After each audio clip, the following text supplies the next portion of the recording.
Où que vous soyez dans le monde, bienvenue à 5 sur 5. Monsieur Goujon, existe-t-il un lien direct entre l'aluminium contenu dans certains antisudorifiques et le cancer du sein? Au Canada, une femme sur 9 va développer un cancer du sein au cours de sa vie.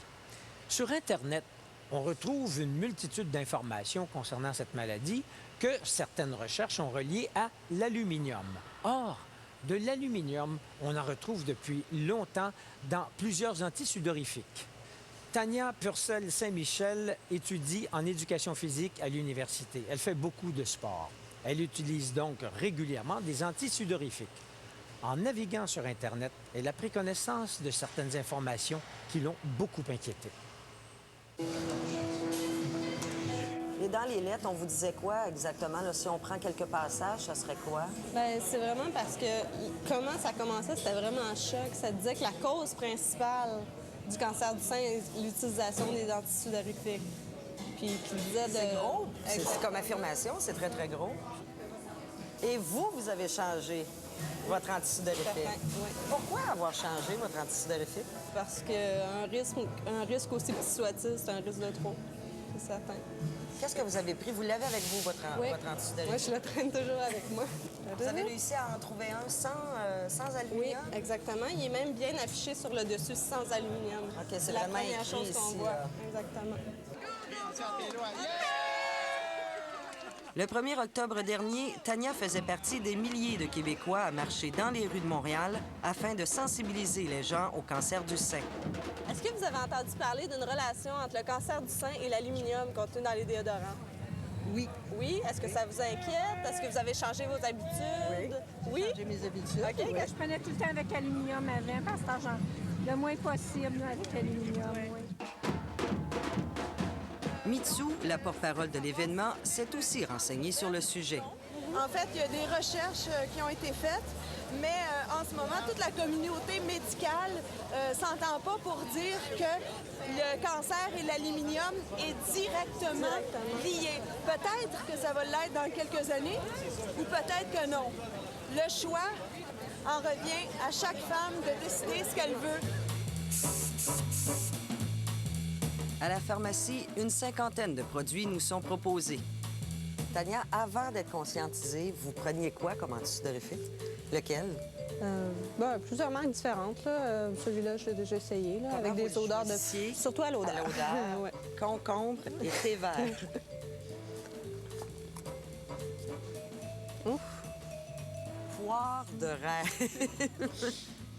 Ah, ça sent bon, ça. Mais depuis quelque temps, Tania se préoccupe davantage des composantes. Il y a 20 d'aluminium, lui. Ah, je savais pas que les pourcentages variaient, par contre, d'une compagnie à l'autre. Ça, j'étais pas au courant. Alors, il y a 20 en lui. Puis, je peux même vous dire, regardez celui-ci, qui est, et pour femmes et pour hommes, je pense, il y a 25 d'aluminium. Les craintes de Tania sont légitimes. En 2004, le docteur Darbre, une chercheure britannique de l'Université Reading en Angleterre, a soulevé l'hypothèse que l'aluminium contenu dans les antisudorifiques aurait un lien avec le cancer du sein. Sa recherche a été publiée dans le journal de toxicologie appliquée pour ensuite se retrouver sur Internet. Le docteur Daniel Perrault renseigne les femmes à ce sujet. Comme je l'ai compris, pourquoi les gens ont l'impression que c'est l'aluminium qui causerait une partie du cancer, c'est qu'il y aurait des toxines qui sortiraient justement par nos aisselles. Puis le fait que l'aluminium bloquerait ces toxines-là, ils resteraient emprisonnés. Il n'y a aucune toxine dans la sueur. Aucune. Les toxines, c'est détoxifié, ou enfin, c'est le foie qui s'en occupe, c'est les reins qui s'en occupent. Donc, c'est faux de dire que la sueur, ou enfin, il y a des toxines qui s'accumuleraient à cause de ça. C'est pas par là qu'elle sort. Alors, on oublie ça. On sait qu'on peut observer certaines toxines dans le sein des femmes. Donc, ça vient des pesticides, ça vient de toutes sortes de polluants. On prend de l'aluminium dans des antiacides. Il y a 8 dans la nature.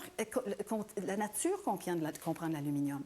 Donc, d'apposer de l'aluminium qui reste à la surface de la peau le plus souvent, Ça ne semble pas, du tout pour le moment, il n'y a eu aucune étude qui a prouvé qu'on se dirigeait dans cette... En fait, qu'on allait dans cette direction-là. Mais la question est bonne parce que tu as 19 ans et tu te dis, oui, mais j'applique quelque chose. Tout à coup, on me dit dans 30 ans que j'accumule. Sauf que les antisudorifiques, on les utilise depuis combien d'années? 60 ans, 70 ans. Et on n'a pas vu, avec toute la population des femmes, avoir plus de cancers. On a simplement les mêmes proportions de cancers. Donc, il y a des choses qu'on ne connaît pas. Qu'est-ce qui fait l'antisudorifique? Il bloque les pores de peau. Il bloque. Pourquoi? Parce que c'est l'aluminium dans ces produits-là qui permettent de s'installer à la sortie de la glande et de faire en sorte qu'on n'a plus de sueur.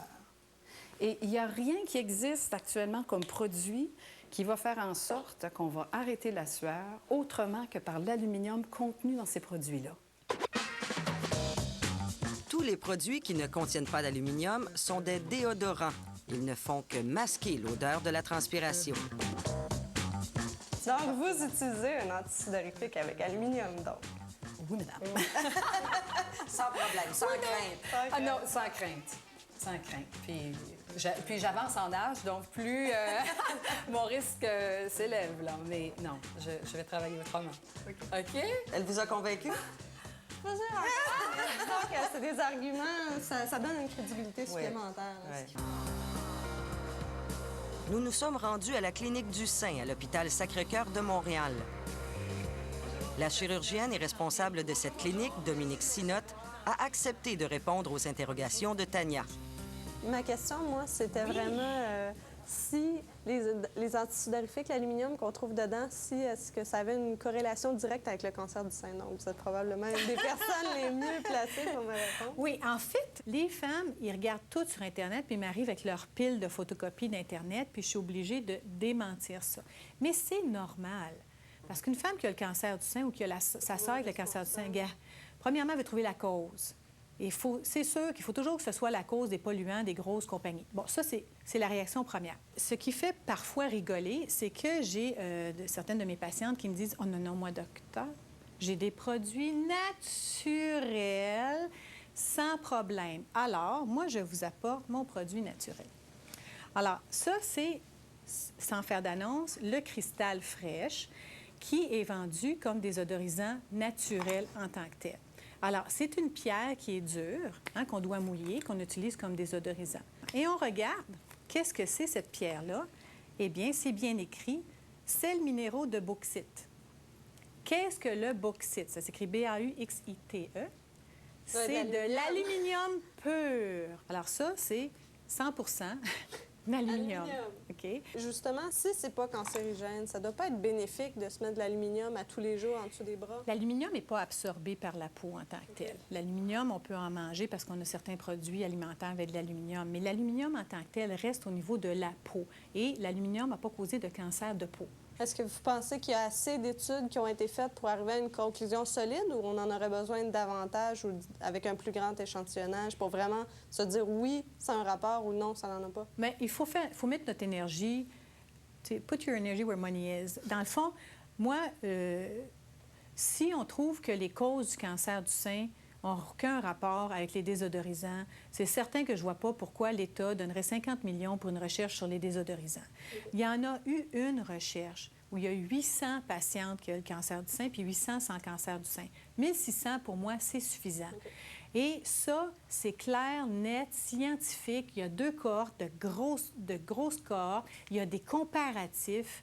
Fait que moi, là, il n'y a plus de doute à avoir. Arrêtez ça immédiatement. Tania, satisfaite des réponses à venir jusqu'à maintenant? Oui, c'est assez réconfortant. C'est vraiment pour ça que j'étais venue, pour avoir pour avoir tous les faits. Puis jusqu'à maintenant, c'est vraiment ça. Mais vous êtes toujours intéressée par les produits un peu alternatifs, sans aluminium? Je trouve que c'est des belles solutions. Malgré 2 avis médicaux, Tania est toujours à la recherche d'une solution naturelle. Nous lui avons donc présenté les produits du laboratoire Druide, une compagnie québécoise qui fabrique un déodorant à base de plantes. Alain Renaud en est le président. Alors ça, c'est votre nouveau produit que je vois là. Oui, alors là, vous avez notre nouveau bébé qui est en prototype. Et c'est un déodorant un peu comme une crème avec une bille à l'intérieur. C'est au bio-déo, cèdre. ou Est-ce ce que qu'on c'est le veut bien. parfum, le cèdre? Oui, OK. c'est ça. C'est l'huile essentielle qui va donner l'odeur, qui va donner l'arôme. Tania? Est-ce que, après tout ça, est-ce que vous seriez tenté d'utiliser plus le déodorant Ben, de druide? C'est certain que je l'essaierais. Puis c'est surtout parce que moi, celui que j'utilisais, qui était sans aluminium, je trouvais qu'il agissait moins longtemps. L'efficacité est moins Exactement. Donc, Bien. c'est certain que si celui-là me proposait la même chose puis qu'il durait 24 heures comme les autres, c'est certain que je privilégierais probablement celui-là. On va ou- vous le faire tester. Alors, Ah, vous pourrez ben, parfait. être le cobaye. Tania, vous avez essayé le désodorisant de Oui, chez j'avais Druide? essayé, Et ouais. puis? Disons qu'il est efficace parce qu'il dure très longtemps, mais je peux dire que moi, l'odeur, c'était vraiment pas. Tu sais, le parfum qu'il m'a donné, c'est le parfum de cèdre. Fait que j'ai l'impression qu'à part pour les gens qui travaillent vraiment à l'extérieur, c'est pas nécessairement le plus simple pour la vie de tous les jours. Qu'est-ce que vous retenez, donc, en 2-3 mots du reportage? Ben, surtout, moi, ce que j'ai appris, c'est que les toxines passaient pas par ici, ce qui est la croyance la plus populaire. Moi, j'ai vraiment été convaincue à 100 Plus de crainte, donc? Non, ben à peine. Disons, beaucoup moins. Merci beaucoup, Tania. Merci.